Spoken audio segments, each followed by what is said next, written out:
एक भक्त आया, 15 दिन पहले की बात है, कि जी मैं ब्रह्मा विष्णु महेश का कट्टर पुजारी था, विष्णु और शिव का। आपके विषय में एक भक्त ने बताया तो मुझे बहुत बुरा लगा। आपका एक चैनल के ऊपर इस प्रोग्राम मैंने देखा, आप जो बताने लगे तो मैंने आपको बहुत बुरा भला कहा, बहुत गालियां दी, लेकिन फिर भी मैं जल भूनकर भी सुनता रहा तो मेरी चौंध टूट गई। मेरा मोतियाबिंद का ऑपरेशन हो गया, मैं अक्षमा याचना करता हूं। मैंने ऐसे परम संत को और कुछ शब्द बोल दिए, क्या मेरा उद्धार हो सकता है? तो पुण्यात्माओं, परमेश्वर कबीर जी कहते हैं कि पूत पिता से बेमुख होई तो भी पिता जानमंद होई। कि पिता से बच्चा जैसे शराब पी रखी किसी लड़के ने, और पिताजी समझाने की चेष्टा करता, उसको बुरा भी बोल देता है, उसके ऊपर हाथ भी उठा देता है कि उस शराबी ने बेरा नहीं बोली, पूछने तू कहाँ के बोल रहा है। तो जब उसके शराब नशा उतर जाता है, पिताजी फिर भी उसको सीने से लगाता, उसको अपना बेटा बुरा नहीं लगता, उसको ना बेटी बुरी लगती। तो ऐसे ही आप इस चीज से परिचित नहीं हो, इस दास को ये ज्ञान हो गया कि आप दो नहीं हो, ना आप अलग नहीं हो, ना हिंदू अलग है, ना मुसलमान अलग है, ना सिख अलग है, ना ईसाई अलग है। आपका कोई शत्रु नहीं है, काल ने हमें शत्रु बना रखा आपस में विभाग करके। ये यही चाहता है कि डिवाइड एंड रूल, इनकी आपस में दुर्गति होती रहे, ये भगवान से भूल जाएं और उस अज्ञान आधार पर एक दूसरे के साथ लट्ठम लट्ठा रहे। लेकिन परमात्मा का ज्ञान ये सब अंधेरा हटा देगा और फिर हम पहचानेंगे हम कौन है, कहाँ से आए। बहुत आंखों में पानी आ गया उस बच्चे के, युवा लड़का था, 25-26 वर्ष का, 30 का होगा, और कहे जी क्या मेरी सचमुच अक्षमा होगी, माँ बेटा हो गया, आप भक्ति कर, कोई दिक्कत नहीं।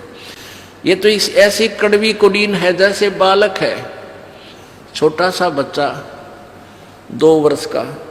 डॉक्टर ने दवाई दी, भाई दवाई दो, उसको कूट पीस के कुनीन की दवाई और डाल के थोड़े से पानी में मुंह में डाल दी।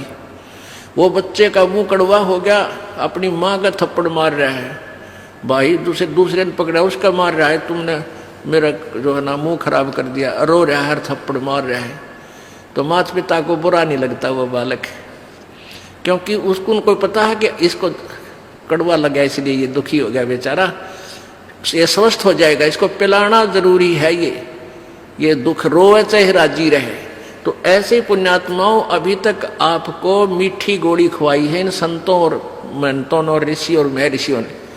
अब ये कड़वी कुनीन खिलानी पड़ेगी या दवाई आपको बहुत भयंकर रोग है। आप चाहे गाली दो इस दास को और चाहे जयकार करो, वो आपकी मर्जी।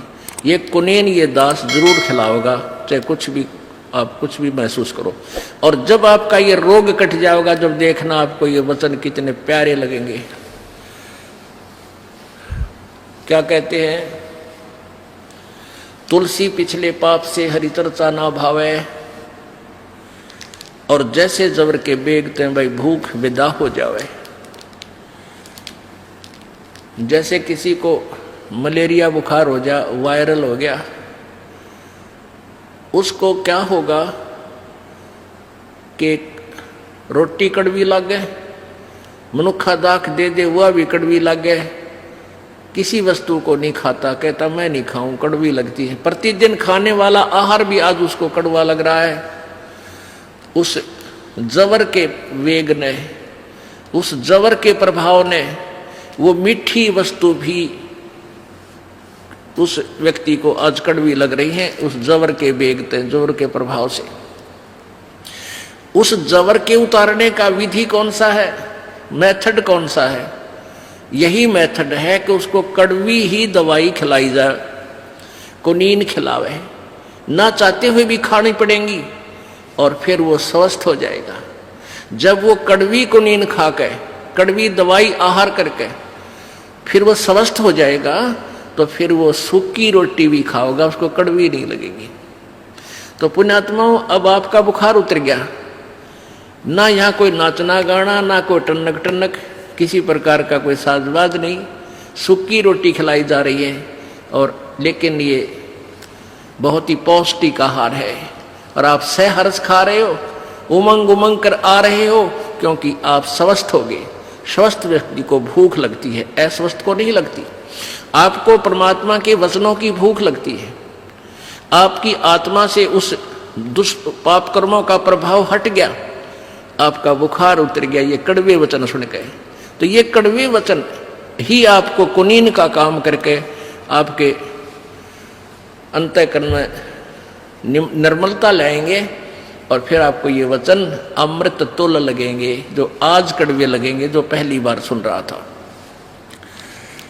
तो परमात्मा ने क्या बताया है कि जैसे आप जी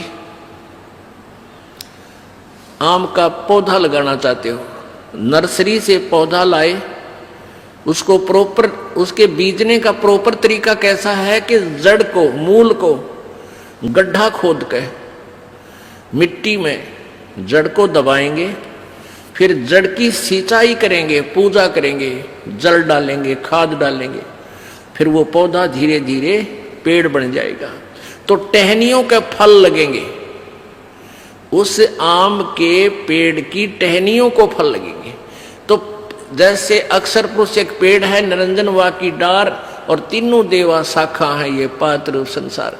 अब जड़ की पूजा करने से, मूल मालिक पूर्ण परमात्मा को इष्ट मानकर भक्ति करने से आपके शुभ संस्कार बनेंगे। आपकी भक्ति रूपी पौधा बड़ा होगा और आम का पौधा यानी भक्ति रूपी पौधा जब बड़ा होगा, आपके शुभ संस्कार बनकर ब्रह्मा विष्णु महेश के पास जाएंगे। ये तीनों देवता फिर आपको बिना मांगे आपका संस्कार घर बैठे देकर जाओगे। अब परमात्मा यही बताना चाहते कि तुम इस अध्यात्म ज्ञान से परिचित नहीं हो, इसलिए लड़ पड़ते हो। अब क्या बताते हैं परमात्मा, ये देखिएगा, एक भक्ति रूपी पौधा आम का कैसे बीजना चाहिए।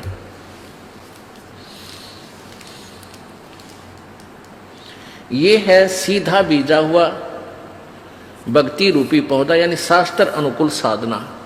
अक्षर पुरुष एक पेड़, ये है मूल मालिक, ये तो पूर्ण परमात्मा है जो जड़ है। ये पौधा हमने गमले में लगा रखा है, दिखा रखा है, समझो ये मिट्टी में है, गड्ढा बोना रखा हो। तो इसकी मूल की पूजा करेंगे, जड़ की सिंचाई करेंगे। आहार तना में गया, तना से डार में यानी ज्योति निरंजन ब्रह्म में, और ब्रह्म से फिर ये तीनों शाखाओं में, फिर यहाँ तीनों शाखाओं में रजगुण ब्रह्मा, सदगुण विष्णु, तमगुण शिव जी में। फिर ये जो बड़ा पेड़ हो जाएगा तो इन टहनिया का फल लगेंगे। ब्रह्मा विष्णु महेश ही आपको आपका वर्क डन देंगे, किया हुआ कर्म यही देंगे और कोई नहीं देगा। ये हमारे एक अभिन्न अंग हैं, इस संसार रूपी वृक्ष के एक अभिन्न अंग हैं। ऐसा कौन मूर्ख होगा जो ये कहेगा कि टहनियों को काट कर फेंक दो? नहीं, केवल दास इतना कहता है। परमेश्वर कबीर जी ने बताया है कि एक साध्य सब सदै और सब साध्य सब जावे, माली सींचे मूल को वो फुले फुले गावे। अब देखो, इस जड़ के साधने से, एक ही के साधने से, एक के साध्य, एक के साध्य, एक के साध्य सब सदै और सब साध्य सब जावे। हम उल्टी भक्ति कर रहे हैं, शास्त्र विरुद्ध साधना करें। हमने क्या किया है, ब्रह्मा विष्णु महेश की पूजा शुरू कर दी इष्ट मान के, यानी उस पौधे को हमने टहनियों की तरफ से जमीन में गाड़ कर पानी डालने लगे, सिंचाई करने लगे। ये रॉन्ग प्रोसीजर है, ये प्रॉपर वे नहीं है। तो परमात्मा ने ये बताया है कि एक के साध्य, ये सब सद है और सब साध्य सब जावे। भक्ति रूपी पौधा आपका नष्ट हो जाएगा। गीता जी अध्याय नंबर 16 के श्लोक नंबर 23 में कहा कि शास्त्र विधि को त्याग कर जो मनमाना आचरण करते हैं, मनमानी पूजा करते हैं, साधनाएं करते हैं, उनको न तो कोई सुख होता है, न उनकी कोई सिद्धि प्राप्त होती है और न ही उनकी गति होती है। यूजलेस, व्यर्थ। और यही परमात्मा बता रहे हैं कि एक के साध्य सब सद है, एक के साध्य सब सद है और सब साध्य सब जावे। माली सींचे मूल को फले फूले गाए। अगाए माने नु कति डटके फले फूलेगा, सच्चाई ठीक करो। ऐसे भक्ति रूपी पौधा आप बोगे, मूल मालिक कबीर परमेश्वर को इष्ट मानकर पूजा करोगे, साधना करोगे, तो आपके यहाँ रहते हुए भी जो आपको सुख चाहिए, आपको यहाँ रहते जो आवश्यक वस्तुएं चाहिए, तो आपका इतना संस्कार परमात्मा ब्रह्मा विष्णु महेश के पास भेज देगा आपके अकाउंट में। और वहां से फिर आपको वो ब्रह्मा विष्णु महेश देंगे आपका वर्क डन। अपनी तरफ से कुछ नहीं देंगे वो।